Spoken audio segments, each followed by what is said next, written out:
Optical resonator cavity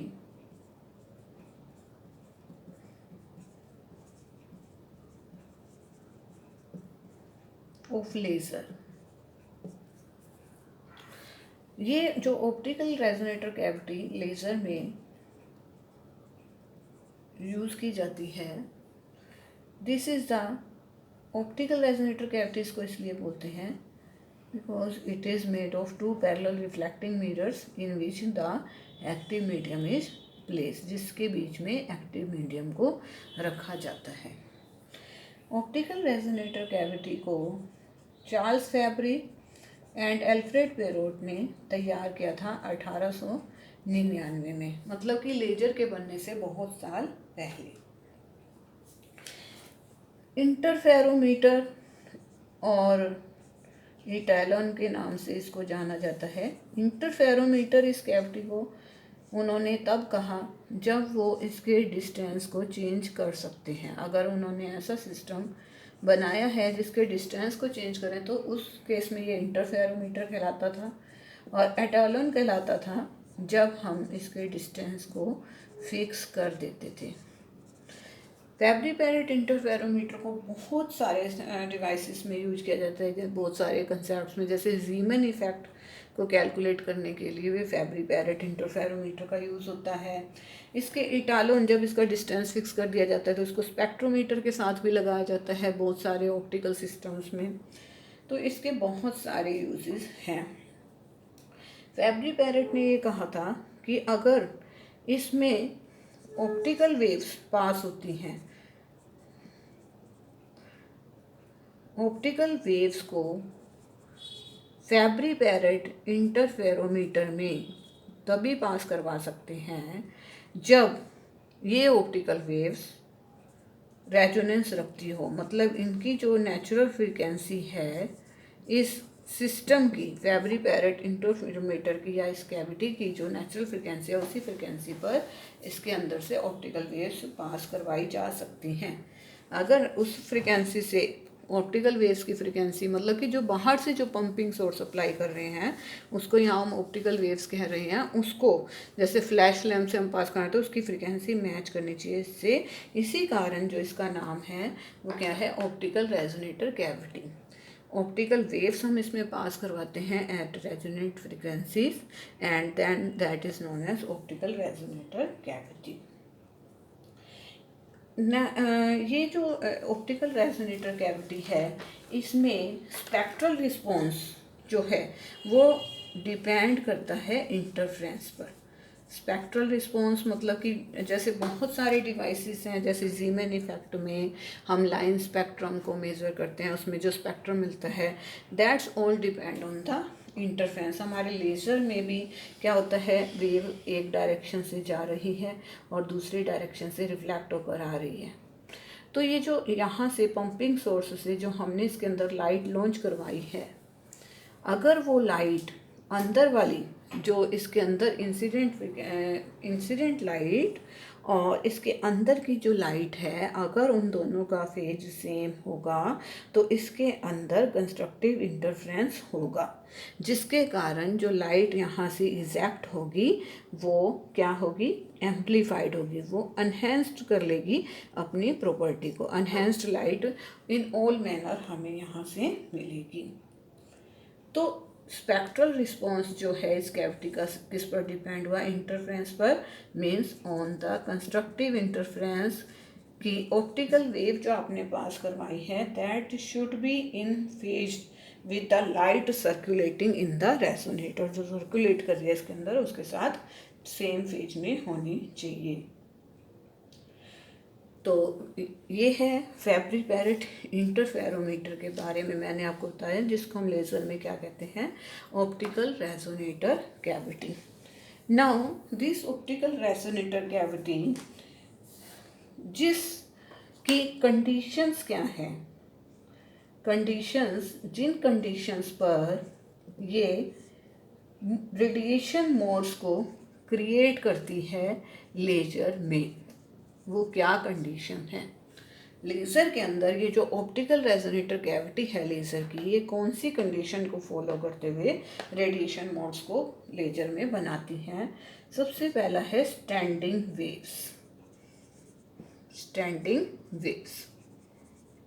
अब जो ये है हमारे पास लेजर मीडियम में स्टैंडिंग वेव्स फॉर्म्स होती हैं, क्योंकि लेंथ हमने फिक्स की है और उस लेंथ के अंदर एक सरफेस से चलकर जो वेव्स हैं वो रिफ्लेक्ट होकर उसके साथ इंटरफेयर करके क्या बनाती हैं? Standing waves. Second, the properties of the optical signal. Properties, जो ऑप्टिकल सिग्नल हम लेजिंग एक्शन के लिए यूज़ कर रहे हैं उसकी प्रॉपर्टीज़ पर ये डिपेंड करता है। क्या? हमारा लेज़र का जो भी फिनोमिनन है, that depends on the properties of optical signal. Third, the transverse modes. Transverse और लॉन्गिट्यूडनल दोनों तरह के मोड डेवलप होते हैं लेजर में। ट्रांसवर्स मोड्स, जो डिस्ट्रीब्यूशन ऑफ एनर्जी होगा, वो जो एनर्जी जो स्टोर होगी वो किस में होगी?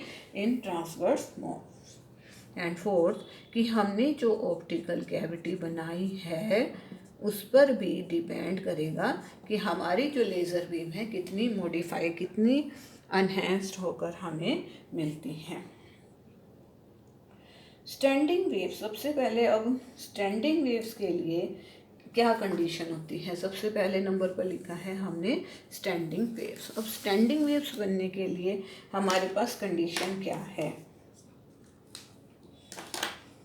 किस तरह से लेज़र में स्टैंडिंग वेव बनी है? क्योंकि जो हमने ऑप्टिकल कैविटी क्रिएट की है, ऑप्टिकल कैविटी जो क्रिएटेड हुई है वो 2 मिरर्स उसमें हमने यूज़ किए हैं एट बोथ एंड्स। दोनों एंड्स पर हमने ऑप्टिकल मिरर यूज़ किए हैं। उससे क्या होता है? उससे ये होता है नंबर 1 कि ये मिरर इंक्रीज कर देते हैं in length of active medium. Means कैसे इंक्रीज करते हैं? लेंथ ऑफ एक्टिव मीडियम को फिजिकली इन्होंने इंक्रीज नहीं किया इन मिरर्स ने, पर जो बीम है वो इन दोनों मिरर से मैनी टाइम पास करती है। तो कैसे इंक्रीज किया? By making the beam pass through the mirrors, beam pass through the mirrors many time। ये बीम मिरर से मैनी टाइम पास करती है, जिसके कारण हम ये कह सकते हैं कि जो लेंथ है वो इंक्रीज हो गई है। सेकंड क्या है? स्टैंडिंग वेव जो है,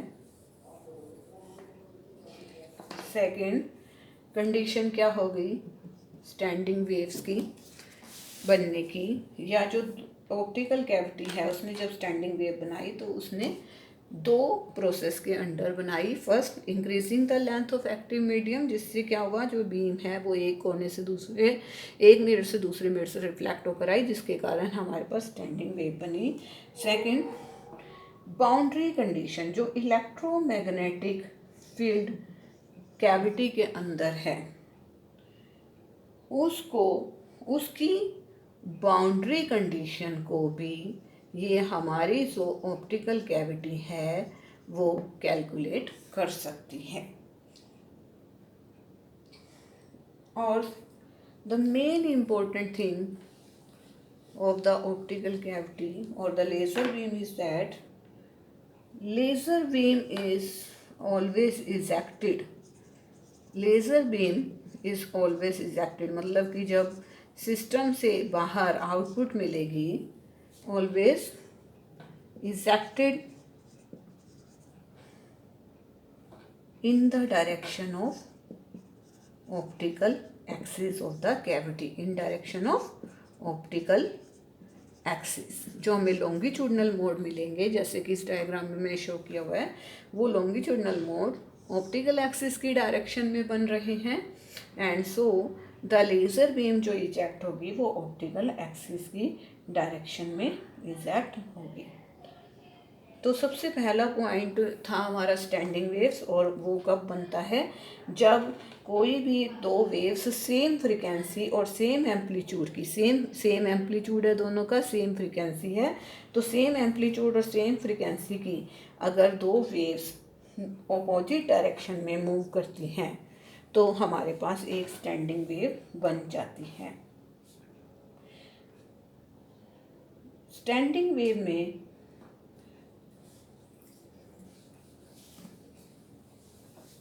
इम्पोर्टेंट कंडीशन क्या है, स्टैंडिंग वेव जब बनती है तो सबसे पहली बात जो है, द ऑप्टिकल पाथ, ये जो ऑप्टिकल पाथ है जो बीम ट्रेवल कर रही है from one mirror to another, ये जो ऑप्टिकल पाथ यहाँ ये हमारी वेव ट्रैवल करती है एक मिरर से दूसरे मिरर तक, मतलब एक बार गई और फिर वापस आई, वो इंटीग्रल मल्टीपल ऑफ वेवलेंथ होना चाहिए। ये स्टैंडिंग वेव की कंडीशन है। तो इंटीग्रल मल्टीपल ऑफ वेवलेंथ, मतलब कहने का मतलब है अगर स्टैंडिंग वेव बन रही है तो ये जो ऑप्टिकल पाथ जो रे ने ट्रैवल किया है ये इंटीग्रल मल्टीपल ऑफ वेवलेंथ है। Second, wave must start with the same phase. Mirror के साथ जब मिरर से वेव स्टार्ट होगी तो उसका जो फेज है वो सेम रहेगा जब वो दूसरे एंड से आकर इसके साथ इंटरफेयर करेगी। जो लेंथ दो मिरर के बीच की जो लेंथ होगी एक वो कांस्टेंट रहेगी, दैट इज़ हमने अपने केस में कितनी ली है L, जिसके कारण स्टैंडिंग वेव बनी है। और उस लेंथ की कंडीशन ये होगी कि जो मोड्स बन रहे हैं एंटी नोड्स, नोड्स, उन मोड्स का जो लॉन्गिट्यूडनल मोड्स हमारे पास बन रहे हैं that wavelength should be 2L/m, where m क्या है, number of mode which is equal to the number of half wavelength of the inside the cavity. ये जो नंबर ऑफ मोड बनेंगे ये नंबर ऑफ हाफ वेवलेंथ होंगे inside the cavity. कैसे, ये मैं आपको दिखाती हूँ अभी। इनसाइड द कैविटी, कैविटी के इनसाइड में जितने भी नंबर ऑफ मोड बनेंगे उसके हाफ वेवलेंथ होंगे। मीन्स क्या मीनिंग है, देखिए कि यहाँ पर हमारे पास एक मोड बन रहा है तो नंबर ऑफ हाफ वेवलेंथ का क्या मतलब हो गया कि लैम्डा, हमारे पास नंबर ऑफ हाफ वेवलेंथ λ/2 का एक नोड बन गया एंड पूरी लेंथ L में बना है, तो इसके लिए लैम्डा क्या होगी हमारे पास 2L। इसी तरह यहाँ दो नोड बन रहे हैं, दो एंटी नोड और दो नोड बन रहे हैं हमारे पास, तो यहाँ पर हमारे पास जो वेवलेंथ है दो नोड्स की अब दो बार ऐड कर दीजिए, λ/2 is equal to length L करेंगे तो 2λ/2 बन जाएगी, तो लैम्डा कितनी हो जाएगी L। फर्स्ट केस में जो फर्स्ट ये वाला केस है इसमें हमारे पास लैम्डा कितनी आई 2L। सेकंड केस में हमारे पास कितनी आ गई lambda is equal to L, क्योंकि कंडीशन क्या है स्टैंडिंग वेव के बनने की कि जो नंबर ऑफ मोड है वो is equal to the number of half wavelength inside the cavity. अब यहाँ पर कितनी बन रही हैं 3, तो यहाँ पर आप 3 बार ऐड कर दीजिए λ/2 को एंड तो आपके पास हो जाएगा 3λ/2। मीन्स इस कैविटी की लेंथ में आपके पास जो मोड्स हैं वो कितने हो गए lambda is equal to 2L/3। तो हम इस तरह से ये कैलकुलेट कर सकते हैं, तो इसके लिए आ गया lambda is equal to 2L/3। Similarly हम कैलकुलेट कर लेंगे 1 2 3 4, तो ये कितना आ जाएगा 4λ/2, तो 2λ इज इक्वल टू L आ गया, लैम्डा इज L/2। इसी तरह हम नेक्स्ट के लिए कैलकुलेट कर लेंगे, इसके लिए क्या आएगा 1 2 3 4 5, तो 5λ/2 इज इक्वल टू L, तो 2L/5 आ गया हमारे पास। यहाँ पर 6 है तो 6λ/2 इज इक्वल टू L, तो हमारे पास कितना आया 6 lambda by 2 is equal to L. तो लैम्डा कितने आ गए 2l/6 मीन्स l/3। तो lambda is l/3 for this.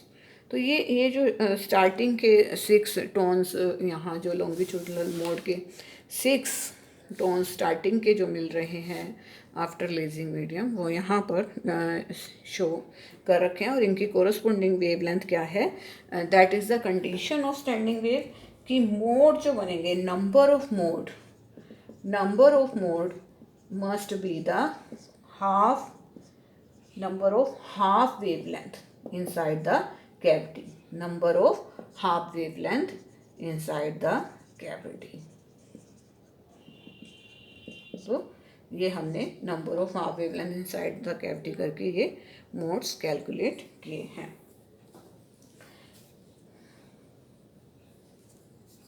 Next condition for creating a standing wave is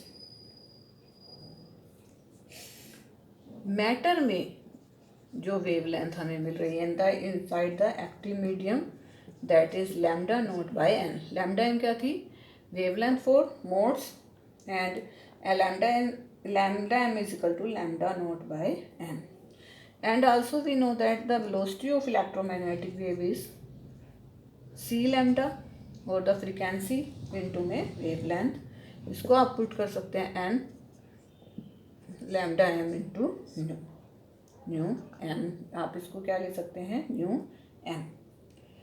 तो फ्रीक्वेंसी ऑफ इस डेरिवेशन, इससे अगर हम अब फ्रीक्वेंसी को डिराइव करें तो फ्रीक्वेंसी आ जाती है हमारे पास C N lambda. Nu M is equal to C by lambda M.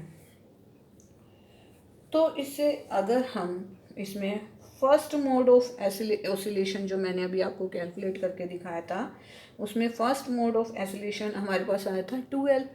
First mode में अभी मैंने आपको कैलकुलेट करके दिखाया कि यहाँ पर हमारे पास एक एंटी नोड है तो लैम्डा बाई 2 हो गया इज इक्वल टू एल। तो lambda is equal to 2l। तो लैम्डा एम जो फर्स्ट मोड के लिए आई वो 2l। अगर हम यहाँ वैल्यू पुट कर दें फॉर फर्स्ट मोड तो हमारे पास आ जाती है nu M is equal to c by 2nl। यहाँ मोड को आप m लिख दीजिए where m is 1 2 3 4 number of mode. तो हमारे पास ये आ जाती है condition for laser that is c by 2n12। Lasing ये जो स्टार्टिंग में जो फर्स्ट आपको मिलेगा उसके लिए आपके पास ये फ्रिक्वेंसी की कंडीशन आ जाती है। इसी मोड को हम कहते हैं बेसिक लॉन्गिट्यूडनल मोड, जो कि फर्स्ट के लिए है। हम यहाँ फर्स्ट लिख देते हैं, ये हमने इनको 1 पुट किया है। तो फर्स्ट के लिए जो आती है उसको बोलते हैं basic longitudinal mode. Basic longitudinal mode ये आ गई है। एंड यहाँ पर इसको हम कह सकते हैं basic frequency of optical cavity. ये हमारे पास हो जाती है basic frequency of optical cavity. तो इसका मतलब क्या है कि फ्रीक्वेंसी जो हर एक लेजर मोड की है मीन्स हम यहाँ लेजर मोड की फ्रीक्वेंसी के लिए डेफिनेशन लिख सकते हैं the frequency of each laser mode is equal to integer that is mode number m। ये first mode, second mode, third mode, तो ये 6 मोड मैंने आपको डायग्राम दिखा के। तो mode number m times the frequency of basic longitudinal mode. तो हम किसी भी मोड की, लेज़र के किसी भी मोड की फ्रिक्वेंसी कैलकुलेट करना चाहते हैं तो सिर्फ हमें m की वैल्यूज़ में 1 2 3 4 5 ऐसे पुट करनी है बेसिक फ्रिक्वेंसी में, बेसिक लॉन्गिट्यूडनल मोड में। तो हमारे पास हर एक मोड की फ्रिक्वेंसी वहाँ से आ जाएगी। तो डिफरेंस अब इससे यहाँ एक और कंक्लूजन हमें इससे यहाँ मिल गया कि the difference between frequency of adjacent mode, that is the mode spacing. अगर हम मोड स्पेसिंग कैलकुलेट करें तो वो भी यहाँ से हम कैलकुलेट कर सकते हैं। कैसे? This is the mode spacing, मतलब space between two modes, the difference between frequencies of adjacent modes. दो फ्रीक्वेंसी के जो एडजेसेंट मोड्स की फ्रीक्वेंसी है उसके डिफरेंस को निकाल कर हम is the basic frequency of cavity निकाल सकते हैं, basic frequency of the laser cavity.